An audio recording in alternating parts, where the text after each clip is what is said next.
તો સુરતમાં નાસિરનગર ડિમોલિશન મુદ્દે વિવાદ વધુ ઘેરાયો છે। મકાન માલિકોએ હાઈકોર્ટનો ખખડાવ્યો છે દરવાજો।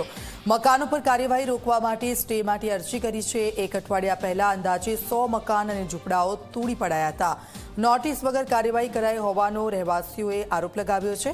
50 વર્ષથી વસવાટ કરતા પરિવારો બેઘર બનતા રોષ છે। કોંગ્રેસના નેતા અસલમ સાયકલવાલાની માંગણી જવાબદાર અધિકારીઓએ સસ્પેન્ડ કરવાની માંગ કરી છે। તો મ્યુનિસિપલ કમિશનરને કરવામાં આવી છે લેખિતમાં રજૂઆત।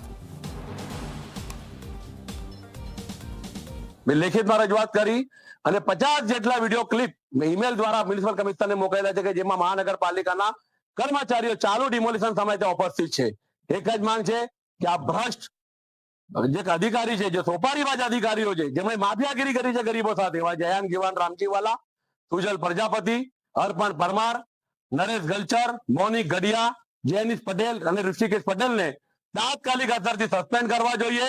સુરત મહાનગરપાલિકાના મ્યુનિસિપલ કમિશનર 3 ઉચ્ચ અધિકારીઓની એક સીટની રચના કરે અને આ લોકોની તટસ્થ અને નિષ્પક્ષ તપાસ કરીને કાયમી ધોરણે આવા માફિયાગીરી કરનારાઓના, ગરીબો પર દમન કરનારા અધિકારીઓને ડિસમિસ કરે, એ મેં આજ રોજ માંગણી કરેલ છે। પણ આટલા મકાનોનું ગેરકાયદેસર without following any mandatory provision of law demolish કરી નાખ્યા મકાનો।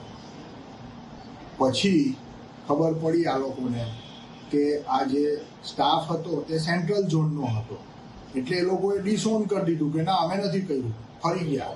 પણ વિડીયો ફૂટેજ ને બધી વસ્તુ છે, એટલે જે બાકીના મકાન જે બચી ગયા છે એમાંથી એક પિટિશનર વ્યક્તિને પિટિશન ફાઇલ કરી છે નામદાર ગુજરાત હાઈકોર્ટમાં અને દાદ એવી માંગી છે કે without following procedure of law mandatory એનું ડિમોલિશન કરવું નહીં અને અમને મનાઈ હુકમ આપો, વત્તા જે ગેરકાયદેસર રીતે મકાનો તોડી પડ્યા છે એના માટે સુરતની ચીફ જ્યુડિશિયલ મેજિસ્ટ્રેટ સાહેબની કોર્ટમાં એક ફોજદારી અરજી અમે કરીને FIR રજીસ્ટર કરાવવા માટેની દાદ માંગીશું।